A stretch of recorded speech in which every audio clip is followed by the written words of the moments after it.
సిరివెన్నెల సీతారామ శాస్త్రి గారికి రామ్ గోపాల్ వర్మ గారు ముద్దు పెట్టారు ట్విట్టర్ ముఖంగా. అండ్ ఆయన ఆవేదనని, ఆయన ఆరాధనని పాటతో మాటతో వ్యక్తపరిచారు. సీతారామ శాస్త్రి గారిది, రామ్ గోపాల్ వర్మ గారిది ఒక విధమైన అనుబంధం. ఎవరితో బంధాలు లేని వర్మ గారు ఇవాళ ఏం పంచుకోబోతున్నారు మనతో, మాట్లాడబోతున్నాం వారితోని. వర్మ గారు నమస్కారం అండి. ఫస్ట్ ఆఫ్ ఆల్ అందరూ కొంచెం సర్ప్రైజ్ అవుతున్నారు ఈ మధ్య కాలంలో. మీరంత ఎక్స్ప్రెసివ్ అయిపోయి వెళ్ళిపోయిన వాళ్ళ గురించి అంత చెప్పడం. బికాజ్ మీరే ఒక 2 సందర్భాల్లో చెప్పారు మీరు ఎప్పుడు ఏడవలేదు, బాధపడలేదు, కండతడి పెట్టలేదని చెప్పి. బట్ ఆబ్వియస్లీ మీరు చాలా మూవ్ అయిపోయినట్టు అనిపిస్తుంది. ఆమె ఎప్పుడు అవ్వలేదని కాదు, but I think extremely rare. I think I did that Jiah Khan when she committed suicide also.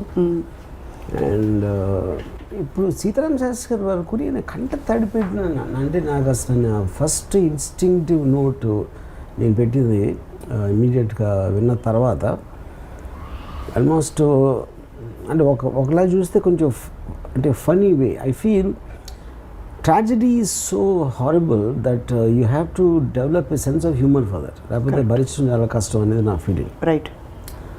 అప్పుడు ఇప్పుడు ఎవరో దుబాయ్ వెళ్తారు, ఇంకెవరో అమెరికా వెళ్తారు, ఇంకెవరో ఏదో వేరే ఊరు వెళ్తారు. సో అలాగా ఆయన స్వర్గం వెళ్ళిపోయారు, you know. So I think it is just a mind state more than anything else about anybody die. ఆయనని స్పెసిఫిక్గా నేను చెప్పట్లేదు. అది నా ఫస్ట్ ఎగ్జాంపుల్. రెండోది ఏంటంటే the very fact that every one dies is a point, but there are some people, అంటే మీరు జీవించిన పద్ధతిలో కానీ మీరు జీవించి ఉన్నప్పుడు ఏం చేశారు అనేది actually what defines. Correct. There is a line which said for a to become immortal you have to do some things which people remember. Right. So each person will have something. Maybe ఒక ఫ్యామిలీకే పరిమితం అవ్వచ్చు, ఒక వ్యక్తికి పరిమితం అవ్వచ్చు కొంతమంది life. Right. అలాగా సీతారామ శాస్త్రి గారు లాంటి artist maybe he's touched lakhs of people or millions of people with his work. So అప్పుడు ఎటర్నల్గా మీ వర్క్ అనేది ఎప్పటికీ ఉంటుంది కాబట్టి whether you are there or not there, it doesn't make a difference for any of us. So that is what I wanted to convey in that. But many people have passed on. Yeah. And you haven't responded like this to many things. Ante I mean that depends. Ante for example, I mean I can't think of one example. Ante ipudu Seetharama Shastri gariki naaku, I won't say I was not very much in touch with him for the last 10-15 years. దానికి reason ఏంటంటే ఒకటి I do not have that much of a time to maintain relationships.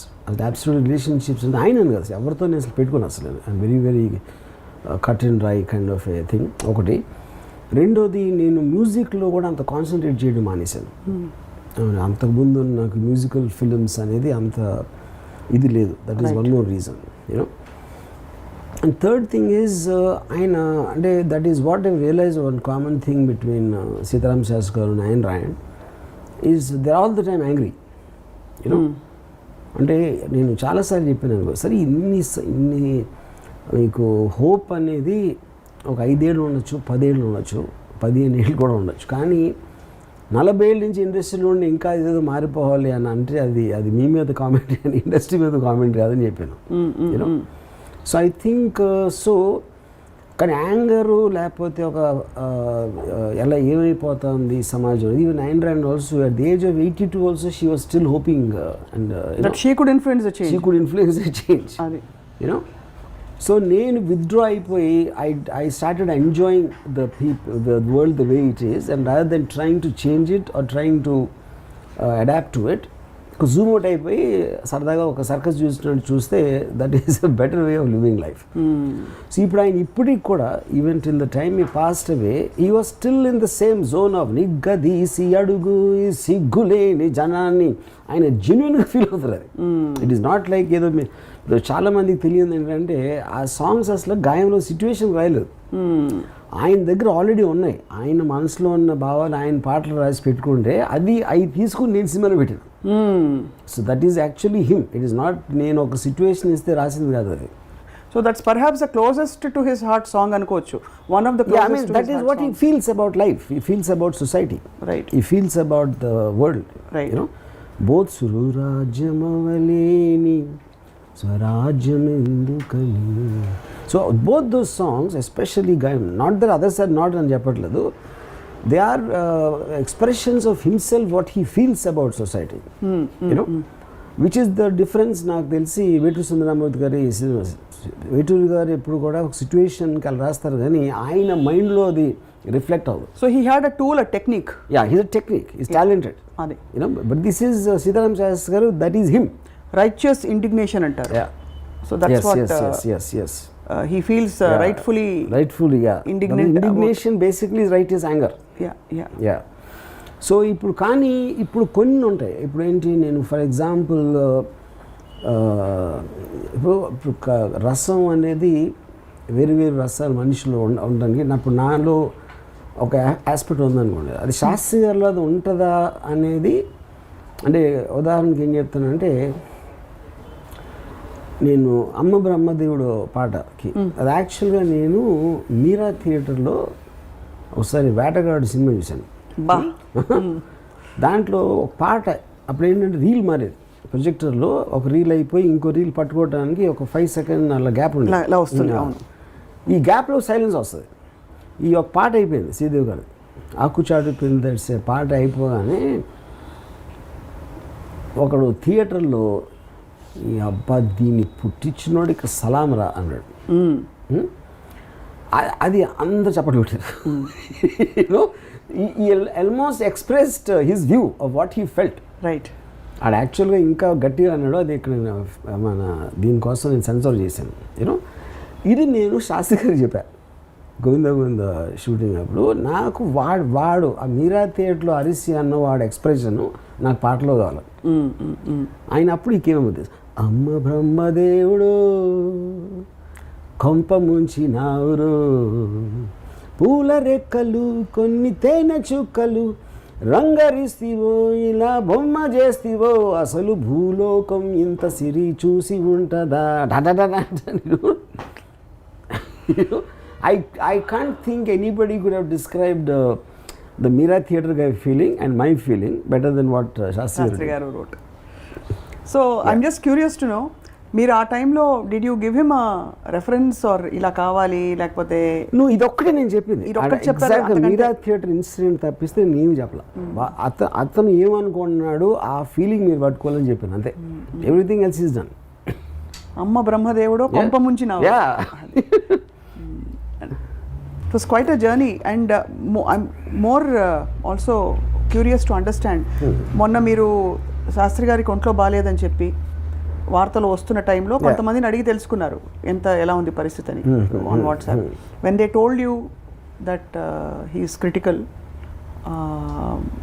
What was your reaction? అంటే did you prepare your mind or did you just because నాకు చెప్పిన వాళ్ళే actually నాకు first news వచ్చిందే అలా వచ్చింది. I mean extremely difficult for him to come out అన్నది. అంటే అదే నాకు ఫస్ట్ మెసేజ్ మెంటలీ ప్రిపేర్ చేసింది. అంతకుముందు of course I know that he had this lung issue, అది ఒక లంగ్ తీసారు, and about his health I know also because is pretty much last నాకు తెలిసి చాలా సంవత్సరాల నుంచి చాలా రేర్గా బయటకు వస్తారు. ఆల్ ద టైమ్ ఒక రూమ్కి పరిమితం అయిపోయి దాంట్లో ఉంటారు. సో అందుకని it is not like he was in the best of health, best of mind state. So అది నాకు ఆల్రెడీ అది నాలెడ్జ్లో ఉంది. సో నాకు ఇందాక చెప్పినట్టు ఫస్ట్ మెసేజ్లోనే they said there is no hope అన్నట్టే వచ్చింది నాకు మెసేజ్. And were you devastated? అంటే ఇప్పుడు డివాస్టేటెడ్ అనేది see when you're expecting and also I saw the man very very unhappy. Really? Yeah, he was all the time very unhappy and angry person about life and the world. Yeah, life and the world and everything in general, which itself I think took a toll on his health. You know, and so I wouldn't say that, but the point is ఒకలాంటి incident జరిగినప్పుడు it draws attention to the body of the work what he has done. ఇప్పుడు నాకు ఆయనతో ఉన్న memories కానీ first time నేను Annapurna స్టూడియోస్లో first time ఆయన కలిసినప్పుడు నేను ఆయన మహర్షి పాట విన్నాను. మహర్షి పాటలు విని సాహసం నా పదం రాజసం నారథం సాగితే ఆపటం సాధ్యమా పౌరుషం ఆయుధం పోరులో జీవితం కైవసం కావటం కష్టమా నే మనసు పడితే ఏ కలలనైనా ఈ పిడికిలిలో తానొదుగునుగా. ఇది అసలు నాకు ఒక దాంట్లో ఒక చరణం ఉంది. It's one of the greatest things. వేడితే లేడి ఒడి చేరుతుందా వేట సాగాలి కాదా ఓడితే జాలి చూపేన కాలం కాల రాసేసి పోదా తప్పని ఒప్పని తర్కమే చెయ్యను కష్టమో నష్టమో లెక్కలే వెయ్యను ఊరుకుంటే కాలమంతా జారిపోదా ఊహ వెంట నీ మనసు పెడితే కలలనైనా ఈ పిడికిలిలో తానొదుగునుగా. ఇప్పుడు ఈ కైండ్ ఆఫ్ లైన్స్ నాకు ఎంత ఇన్స్పైరేషన్ అండి దాంట్లో ఆ టైంలో. అప్పుడు అన్నపూర్ణ స్టూడియోస్లో వేటూరు గారు ఆయన ఆస్థాన్ రైటర్. అప్పుడు నేను పట్టుబట్టి సీతారామ శాస్త్రి గారితో నేను కొన్ని పాటలు అంటే సిచ్యువేషన్ సాంగ్స్ అన్నీ ఆయనతో రాయించాలి అనే దాంతో వాళ్ళని ఒప్పించి ఫస్ట్ బాటనీ పాట సాంగ్కి నేను ఆయన్ని పిలిచాను. ఆ చెట్టు కింద కూర్చుని నేను జస్ట్ మామూలు సార్ నాకు అసలు కవిత్వం అనేది వద్దు. అందరు మామూలుగా మాట్లాడుకుని కాలేజ్ స్టూడెంట్స్ మాట్లాడుకుంటారు, అది తప్పిస్తే అసలు నాకు ఏం వద్దు అని చెప్తే విదిన్ సెకండ్స్ ఈకి బౌటనీ పాఠం ఉంది మేటనీ ఆట ఉంది దేనికో ఓటు చెప్పరా హిస్టరీ లెక్చర్ ఉంది మిస్టరీ పిక్చర్ ఉంది సోదరా ఏది బెస్ట్ రా you know. Yeah so that is he was a very deep thinker and ఒక వెరీ అబ్సెస్డ్ ఆల్సో. ఇప్పుడు ఆయన రాత్రి అంతా కూర్చుని ఏదో ఆయన ఆ టీవీల మీద డబ్బు కొట్టుకుంటా ఆయన కళ్ళు ఇలాగా మూసుకుని that is what a typical artist అంటే ఒక రియలీ జెన్యున్ ఆర్టిస్ట్కి ఒక సెల్ఫ్ అబ్సెషన్ ఉంటుంది you know. So that's what he was. So అప్పుడు ఏమవుతుందని ఇందాక నేను చెప్పినట్టు when incident like his passing away happens suddenly దాని అంతా ఒక కాన్సన్ట్రేట్ చేసి ఒక ఫోకస్లో వస్తాం మళ్ళీ what ever journey I had with him for various films. మీరు యాక్చువల్లీ రెండు విషయాలు చాలా సర్ప్రైజింగ్. ఒకటేంటంటే మీరు హిస్టరీ జాగ్రఫీ పాఠాలు గుర్తుపెట్టుకుని ఉండరు, మీకు మనుషుల పేర్లు గుర్తుండవు, మారిపోతూ ఉంటాయి లేదా గుర్తుండదు అసలు. బట్ ఈ సాహిత్యం మీరు వర్డ్ ఎక్కడ ఒక సిలబల్ కూడా తేడా లేకుండా గుర్తుందంటే it just shows how much you were into these songs, ఎంత మీరు ఇష్టపడి పాడుకున్నారని. The reason for that is because they impactful, they almost life defining kind of songs. ఎప్పుడైనా ఎఫర్ట్ చేసి నేర్చుకున్నారా ఇవి are you just picked it up? And ఇంకొక విషయం దృష్టికి వస్తున్నది ఏంటంటే దట్ బాలు గారు కూడా you shared some rapport with him as well. No, I mean I met him but not really that close. ఇప్పుడు శాస్త్రి గారితో ఉండే అనుబంధం would you call it a friendship? No. First of all నాకు ఫ్రెండ్షిప్ అనేది ఉండదు but not really except for the art. And మీ ఇద్దరు art and see I vastly differ with his thinking. ఎందుకంటే ఆయనకి ఒక morality aspect righteousness right and wrong divide నాకు ఉండదు అసలు అది, which is the reason I never agreed with his way of thinking you know. ఇప్పుడు ఫర్ ఎగ్జాంపుల్ నిగ్గదీసి అడుగు అని మీరు ఆడియన్స్ అంటే ప్రజల్ని ఉద్దేశించి పాట పాడినప్పుడు నా ఉద్దేశంలో ప్రజలు పాలకులు కన్నా ఎదవలు, వాళ్ళకి ఏంటి చెప్పేది అనేది నా ఫీలింగ్. యా ప్రజలకి ఆపర్చునిటీ రాలేదు, వాళ్ళకన్నా బెటర్ కాబట్టి పాలిటీషియన్కి బెటర్గా వస్తుంది. యా కానీ ఆ పాటలు ఇంకా మీకు గుర్తుండి మీరు పాడుకుంటున్నారంటే ఇట్ షోస్ దట్ ఎక్కడో మీరు కనెక్ట్ అవుతున్నారు. I like the art of just art. మీరు ఇప్పుడు సపోజ్ ఆయన ఆ పాట రాయకుండా సేమ్ థింగ్ నాకు డైలాగులు చెప్పారనుకోండి, I will argue with them, I don't agree with that. But what he wants to say ఎలాంటి ఆర్ట్ ఫామ్లో పెట్టారు అనేది the impact is that for me. కాలక్రమంలో మీ ఆర్ట్కి మీ వ్యక్తిత్వానికి మధ్య గ్యాప్ తగ్గిపోతుంది. అంటే you are also beginning to express who you are in your cinema, in your bold ideas, your personal ideas. Would you say that's true? I'm not sure. And I just to go back little, ఇప్పుడు నేను ఎలా చెప్తానంటే ఇప్పుడు for example let us సే ఒక thought like అసలు ఏమీ direction లేకుండా ఉన్నకి ఒక రూట్లో వెళ్ళమని చెప్తే మీనింగ్ లేదు, ఎందుకంటే ఫస్ట్ ఆఫ్ ఆల్ డైరెక్షన్ లేదు. అలాగే ఎంత టైమ్స్ అనేవి చేంజ్ అయినా సరే బేసిక్ మానవ నైజం అనేది చేంజ్ అవ్వదు అని చెప్పాను అనుకోండి ఊరికనే. ఏది చాలాసార్లు విన్నాం, ఈ థాట్ అనేది కొత్తది కాదు. బట్ గాలిబాటు గమనానికి కాలిబాట దేనికి అంటే that is what is called art form. ఒక లైన్లో మొత్తం చెప్పేసి yeah. And because of the dramatic aspect of it మీకు ఆ థాట్ అనేది గుర్తుండిపోతుంది, which is what the purpose of art is. కానీ ఈ ఆర్ట్ని తన గళంలో బాలుగారి ఇప్పుడు పాత రాతి గుహలు పాలరాయి గృహాలైన సో అలాంటిది, because that is what the greatness of artist. Right. Yeah. మీరు అంటే ఇన్ని ఎగ్జాంపుల్స్ ఇస్తూ ఆర్ట్ని మాత్రమే ఆయనతో కనెక్ట్ అయ్యారంటున్నారు. బట్ ఆర్ట్ని ఎక్స్ప్రెస్ చేసిన వాళ్ళు చాలా మంది ఉంటుంటారు, మీతో వర్క్ చేసిన వాళ్ళు చాలా మంది ఉంటుంటారు. బట్ సీతారామ శాస్త్రి గారి విషయంలోనే మీకు అలాంటి ఒక వీడియో చేయాలని, ఫర్ ఎగ్జాంపుల్ బాలు గారు ఆల్సో ప్రాణం పోసారు మీ పాటలకి, అండ్ బాలు గారు వెళ్ళిపోయిన పద్ధతి కూడా చాలా shocking for the world. But did you connect or emote as strongly? Did not, because నేను బాలు గారితో అసలు చాలా rare. One is I mean, as a playback singer, of course, I really enjoyed and revered his songs. కానీ ఒకటి నాకు personal touch లేదు. And also by the time ఆయన పోయే టైంకి అసలు నేను ఆ కైండ్ ఆఫ్ ఏ సాంగ్స్ అనేది నా జోన్ నుంచి వెళ్ళిపోయినాయి. I don't listen to songs of that thing anymore, you know. Versus Sitaram Sastry garu అంటే because of the thought in it and the intensity in his lyrics, no matter what the genre is, that is what I connected. ఇప్పుడు మీకు రాసిన పాటలు Sastri garu, was your first choice during your career? అంటే entire ఎప్పుడు శాస్త్రి గారు పాటలు కావాలనుకునేవారు? Because ఆ టైంలో అదే ఇందాక చెప్పినట్టు I was very very influenced by ఎప్పుడు ఒప్పుకోదరా ఓటమి అండ్ మహర్షి వంశీ గారి, పెద్ద వంశీ గారి అన్వేషణ. ఈ ఒక పాట from we would like to hear from you, the song that caught your. అదే నేను ఇందాక చెప్పాను కదా, సాహసం నా పద మహర్షిలో, దట్ ఈస్ ఫ్రమ్ దేర్.